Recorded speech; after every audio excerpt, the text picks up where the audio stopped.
কবুতরের পা, বিশেষ করে বাচ্চা কবুতরের দেখা যায় এই সমস্যাটা বেশি হয়, পা ভেঙে যায়। তো বাচ্চা হোক বা বড় হোক, পা ভাঙলে এইভাবে যদি আমরা ব্যান্ডেজ করে দিই তো মোটামুটি 20 থেকে 30 দিনের ভিতরে পাটা ঠিক হয়ে যায়।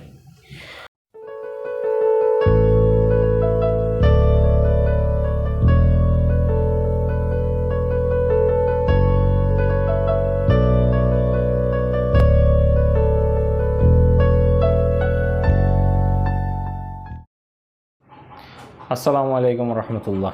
কেমন আছেন আপনারা সবাই? আমি আলহামদুলিল্লাহ ভালো আছি। আজকে যে টপিকটা নিয়ে আলোচনা করব সেটা হলো কবুতরের পা ভেঙে যাওয়া।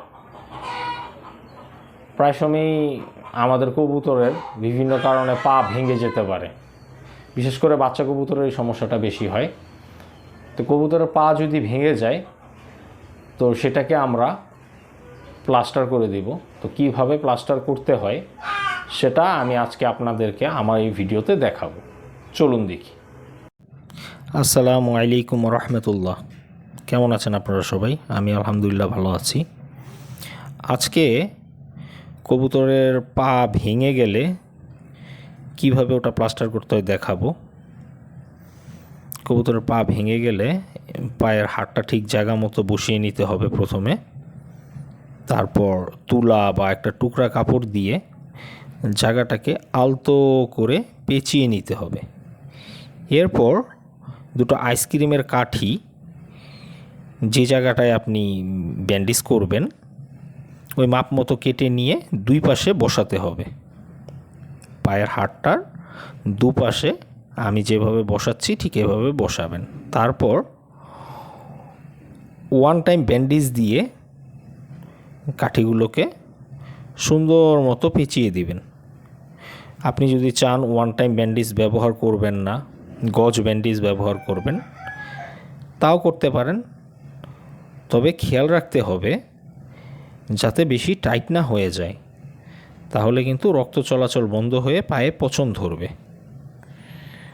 তো সুন্দর মতো আমি যেভাবে পেঁচাচ্ছি এভাবে আপনারা এরকম ওয়ান টাইম ব্যান্ডেজগুলো পেঁচিয়ে দিবেন। ওয়ান টাইম ব্যান্ডেজ দিয়ে পেঁচানোর পরে এটার উপর দিয়ে করতে হবে কি, আপনাদের সুতা দিয়ে আলতো করে বেঁধে দিতে হবে যাতে জিনিসটা না নড়াচড়া করে। আপনারা খাতা সেলাই করে বা বই সেলাই করে যে মোটা সুতা ওটা ব্যবহার করতে পারেন। চাইলে আমার মতো এরকম কাপড় সেলানের সুতা কয়েক পল্লা করে মোটা করে পেঁচাতে পারেন। তবে যেভাবেই করেন না কেন, আমি আগেও বলেছি আবারও বলছি, লক্ষ্য রাখবেন যাতে রক্ত চলাচল বন্ধ না হয়ে যায়, রক্ত চলাচল যাতে স্বাভাবিক থাকে। কবুতরের পা, বিশেষ করে বাচ্চা কবুতরের দেখা যায় এই সমস্যাটা বেশি হয়, পা ভেঙে যায়। তো বাচ্চা হোক বা বড় হোক, পা ভাঙলে এইভাবে যদি আমরা ব্যান্ডেজ করে দিই তো মোটামুটি 20 থেকে 30 দিনের ভিতরে পাটা ঠিক হয়ে যায়।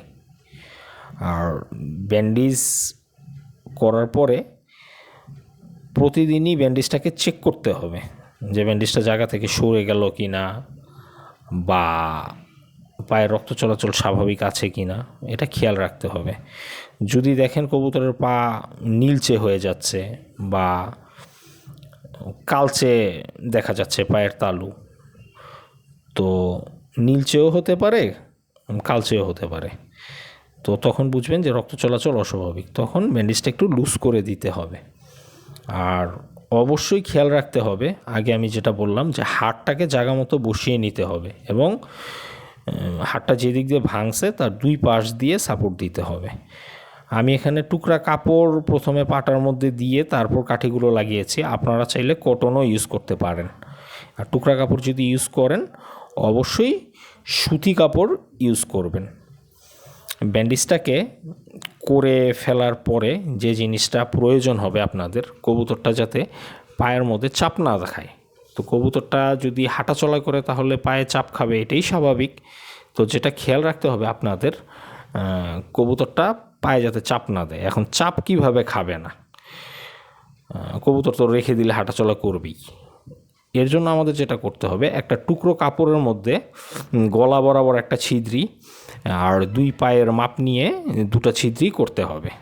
তারপর কবুতরের পা দুটো 2 ছিদ্রি দিয়ে আলতো করে ঢুকিয়ে দিতে হবে, ঠিক ভিডিওতে আপনারা যেরকম দেখতে পাচ্ছেন।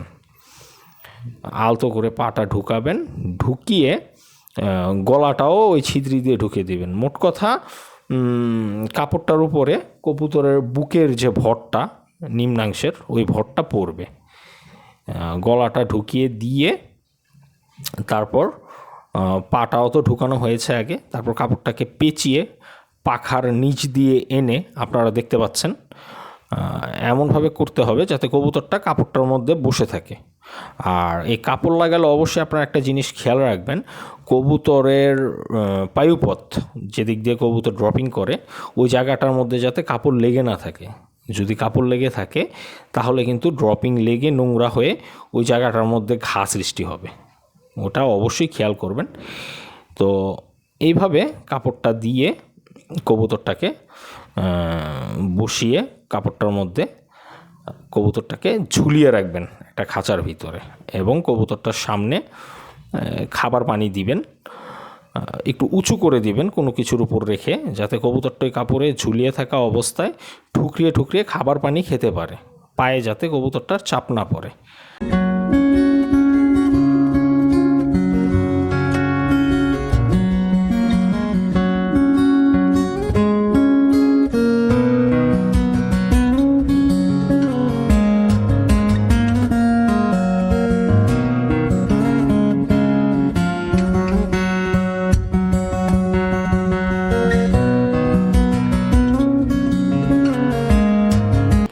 কবুতরের পা যদি এরকম ভেঙে যায়, আমরা যেভাবে দেখানো হলো ভিডিওতে, আমি কবুতরটাকে প্লাস্টার করলাম, আপনারা এইভাবে প্লাস্টার করে নেবেন।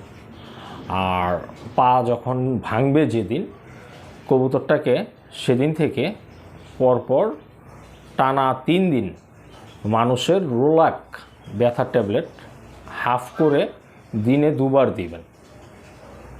আর ফ্লুক্লক্স সিরাপ হিউম্যান, এটা 5 ফোঁটা 5 ml পানিতে মিশিয়ে দিনে 2 বার দিবেন 20 দিন। এর সাথে দিবেন রোকেল ডি 4 ভাগের 1 ভাগ, সকালে একবার বিকালে একবার, এটাও 21 দিন চলবে। আরও দিবেন AV1 প্রতিদিন 1 পিস করে 21 দিন। তো এই মেডিসিনগুলো সবগুলি আপনারা হিউম্যান ফার্মেসিতে পাবেন, মানুষের মেডিসিন। আর কবুতর যদি দেখেন একটু দুর্বল হয়ে গেছে, কবুতরকে লাইসোভিট লিটারে 1 গ্রাম দিতে পারেন 4-5 দিন। কবুতর যদি খাবার না খায়, রাইস স্যালাইন খাওয়াইতে পারেন। আর কবুতরের পা ভেঙে গেলে যখন এই মেডিসিন দিয়ে আপনারা ট্রিটমেন্ট করবেন, প্রতিদিন 4টা-5টা করে চীনা বাদাম, কাঁচা চীনা বাদাম 4-5 পিস করে কবুতরটাকে সরাসরি খাইয়ে দিবেন যতদিন মেডিসিন চলে। কারণ বাদামের ভিতরে যে ভিটামিন ও মিনারেলসগুলো আছে, এগুলো কবুতরের পাকে জোড়া লাগাতে সহায়তা করবে। তো ভালো থাকেন সবাই, ভালো থাকুক সবার কবুতর। আর আপনারা যারা আমাদের চ্যানেলটি এখনও সাবস্ক্রাইব করেননি, আশা করি এরকম উপকারী ভিডিও পেতে ট্রিটমেন্টের চ্যানেলটি সাবস্ক্রাইব করবেন এবং পাশে থাকা বেল আইকনটি বাজিয়ে দিবেন, যাতে নতুন ভিডিও আসলে আপনারা সাথে সাথে নোটিফিকেশন পেয়ে যান। আল্লাহ হাফেজ।